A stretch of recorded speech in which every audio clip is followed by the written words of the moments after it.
Hey, what's up? Joe here. So what you just saw was shot on the new Sony A7IV. Now in this video, let's talk all things video.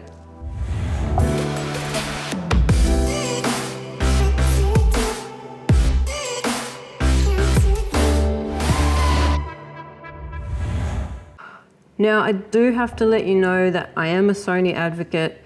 They have not paid me to do this. These are just my opinions based on filming and testing out the new A7IV just the other day. I was a half a day. I only had 3 hours with it, maybe half that. But anyway, let's get to it. This camera packs a whole lot of features when it comes to video. It has the same body and ergonomics as the A7S3 and A1. Very nice to hold, especially when filming handheld. I found it really comfortable in my hands, and for someone that has small hands, it was really nice to hold and I enjoyed working with it. It has a flip screen. Finally, Sony have incorporated this into their newer cameras, which is great. Here you have a new mode dial where you can actually switch between photo, video and S&Q mode. This is so awesome for hybrid shooters. The day I tested this out, I was with fellow Sony Advocate Hanna. He had the camera set up for photography and I had it set up for video. So all we had to do was flick between photo mode and video mode, and we didn't have to change or customize any other buttons. It was really handy, loved it. Sony, good job. We also have the new menu system that you get with other latest Sony cameras. It now has a full-size HDMI port. We get 5-axis in-body stabilization. So if you want to film in the highest quality 4K settings, you'll need the CF Type A Express card, which is also very expensive. I generally look at what type of job I'm doing and determine whether it needs to be filmed in the highest quality or not. Both slots take standard SD cards, but if you're shooting video in 4K, it's best to make sure your SD card is a V90 to get the best read and write speeds. This thing can shoot 4K, 24, 30 and 60 frames per second. But the only downside when shooting 60 frames is it will crop the image. It certainly wasn't too much of a concern for me on the day I tested, but again, just make sure you choose the right lenses for what you need and take the crop factor into consideration if you are filming in 4K 60 frames.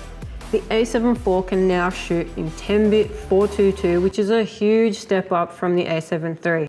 It also allows you to shoot in the S-Log3 color profile, which will give you 15 stops of dynamic range. This will give you a lot more room to play with, especially when color grading. And guess what? The recording limit is now gone. You can now record for as long as you want, or until the battery dies, which I don't advise you do. It has real-time autofocus, which is super quick.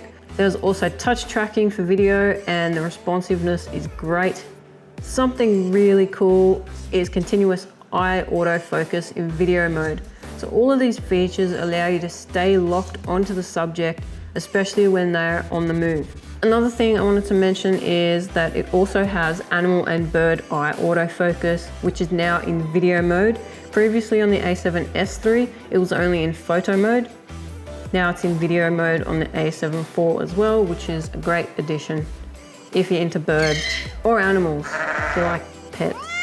Another new feature is focus mapping. So when you turn on focus mapping in the menu system, you'll notice a whole bunch of colors appear. When your image is in focus, there will be no color on that part of the image. Where the color is blue, that means the focus is behind your subject, and when it's orange, it means your focus is in front of your subject. I think it's something you definitely need to get used to over time, but once you do, I think it'll be really helpful. Okay, so to wrap up, I am super impressed with the A7IV's video performance. The 4K image is absolutely stunning, and I was super happy with the results. I put it through its paces out there in such a short amount of time, but I think it performed really well. I guess the big question is, who is this camera for? So if you're a person who wants a hybrid camera to shoot both photo and video, I think this is the camera for you. It has the new 33 megapixel sensor, a really great high quality camera for photos. And with video, if the crop factor is not an issue when shooting in 4K 60 frames, then this is definitely the camera for you. However, if you're mainly a filmmaker and you find that you're not much of a photo buff and you have the extra cash, then it's worth picking up the A7S III. Well, that's my wrap up on the new Sony A7 IV from a video point of view. If you're interested to know more about the photography side of things and how that performs, please do check out the review by Hannah from HR Images, fellow Sony advocate. Please go give him some love. I'll leave a link in the comments below. Go check it out. He really does need your love. But for now, behave, make good decisions, and until next time, peace out.